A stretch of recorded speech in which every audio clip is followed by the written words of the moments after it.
Assalamualaikum warahmatullahi wabarakatuh. Perkenalkan, nama saya Hana Wahyuningsih, NPM 2001040012, semester 6, Prodi PIAUD atau Pendidikan Islam Anak Usia Dini di IAIN Metro. Di video kali ini saya akan menjelaskan tentang materi kepribadian yang sudah saya dapatkan atau pelajari di mata kuliah kepribadian. Langsung saja kita membahas tentang pengertian kepribadian.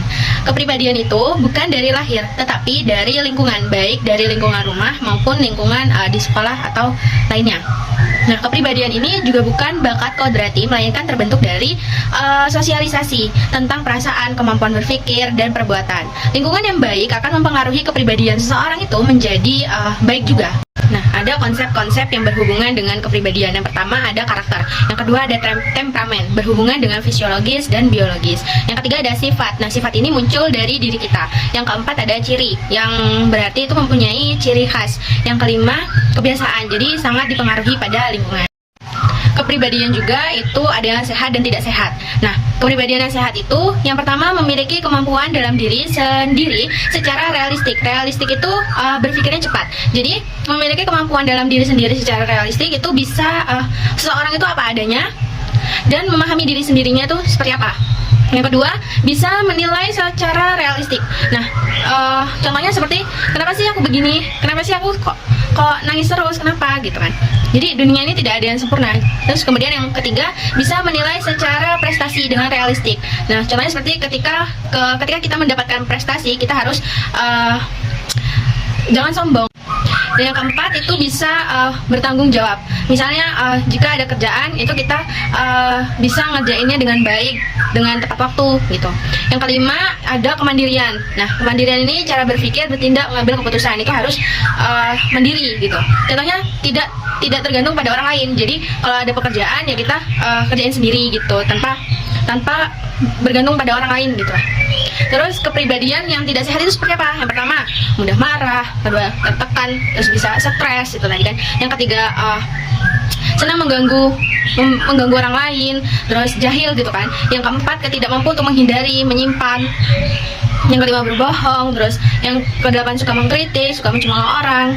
Kemudian materi selanjutnya ada asesmen kepribadian. Ini yang bisa dinilai ya. Jadi asesmen kepribadian itu tes kepribadian untuk mengetahui kepribadian seseorang itu seperti apa. Untuk menempati pekerjaannya tuh di mana. Gitu.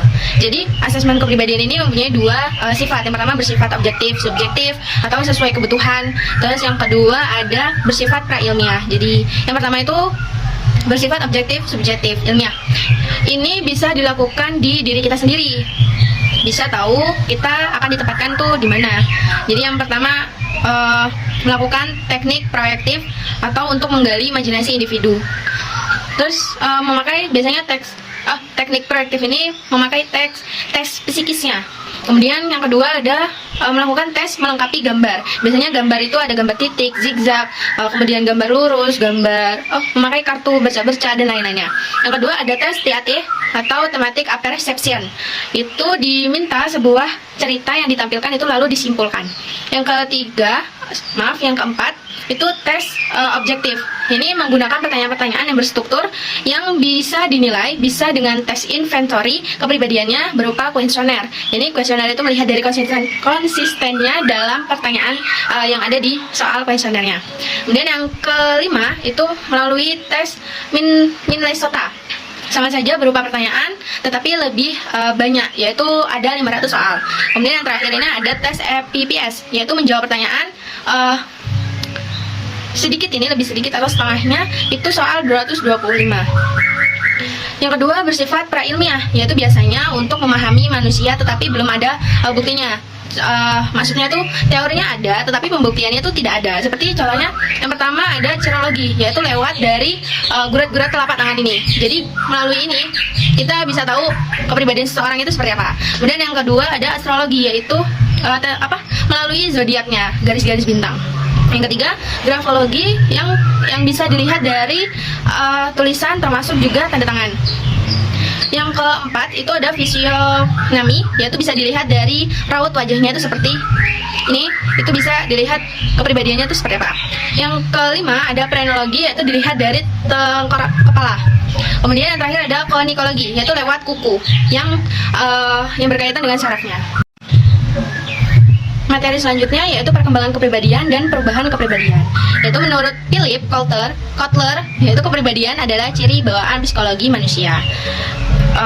Kepribadian itu adalah mencangkup keseluruhan pikiran, perasaan, dan tingkah laku, kesadaran, dan ketidaksadarannya. Nah, perkembangan kepribadian ini ada 8 tahapan. Yang pertama ada masa bayi di umur 0 sampai 1 tahun. Yang kedua ada masa kanak-kanak awal yang berumur 18 bulan sampai 3 tahun. Yang ketiga ada masa prasekolah yang berumur 4 sampai 6 tahun. Yang keempat ada masa sekolah yang umur 6 sampai 12 tahun. Yang kelima ada masa remaja yang berumur 18 sampai 20 tahun. Yang keenam ada masa dewasa awal yaitu berumur 20 sampai 30 tahun. Yang ketujuh ada masa dewasa berumur 30 sampai 60 tahun. Dan yang kedelapan masa hari tua yang berumur 60 sampai 65 ke atas. Nah, perubahan kepribadian ini ada 3 perubahan. Yang pertama ada faktor dari fisiknya, kedua faktor dari lingkungan sosial budayanya, yang ketiga ada faktor dari diri sendiri. Kemudian faktor yang mempengaruhi perubahan kepribadian itu ada 3. Yang pertama faktor hereditas atau genetik, yang kedua faktor lingkungannya, yang ketiga faktor kebudayaannya.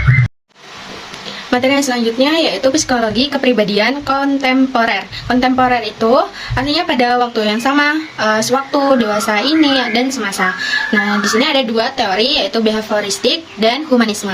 Yang pertama kita jelaskan teori behavioristik yaitu memandang bahwa ketika dilahirkan pada dasarnya manusia itu tidak membawa bakat apa-apa, tetapi manusia akan berkembang berdasarkan stimulus yang diterima dari lingkungan sekitarnya.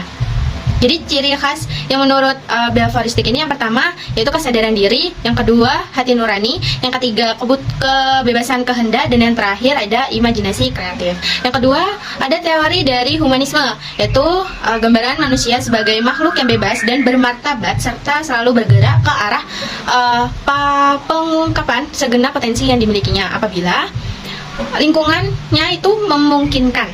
Di sini ada 5 syarat. Yang pertama ada manusia menempati potensinya. Yang kedua manusia memiliki esensi dirinya dalam bidang kemanusiaan. Yang ketiga manusia berpengetahuan. Yang keempat manusia memiliki daya selektif. Dan yang kelima atau yang terakhir ini manusia memiliki kehendak. Materi yang terakhir ada pengaruh media dan proses budaya terhadap kepribadian. Jadi pengaruh medianya ini khususnya media sosial terhadap kepribadian seseorang itu membawa dampak jika sering digunakan, baik itu buruk ataupun baik.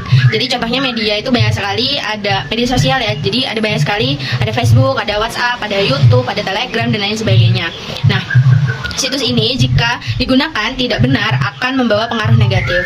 Situs ini juga berdampak pada pola interaksi sosial antara sesama manusia dalam berkomunikasi. Kalangan yang memakai media sosial pun itu banyak sekali, mulai dari anak kecil, anak remaja, pelajar, mahasiswa, bahkan orang tua sekalipun, atau kalangan menengah pun itu mempunyai media sosial. Dia bisa memakai media sosial ini. Jadi kalau misalnya situs ini membawa berdampak itu buruk, ya berpengaruh buruk juga. Pengaruhnya itu banyak sekali, bisa mempengaruhi dan dipengaruh atau terpengaruh. Jadi kepada anak-anak remaja yang masih mencari jati dirinya itu ada efek baik dan buruknya. Itu tadi materi yang saya dapatkan dari mata kuliah kepribadian ini. Kurang lebihnya saya mohon maaf. Wassalamualaikum warahmatullahi wabarakatuh.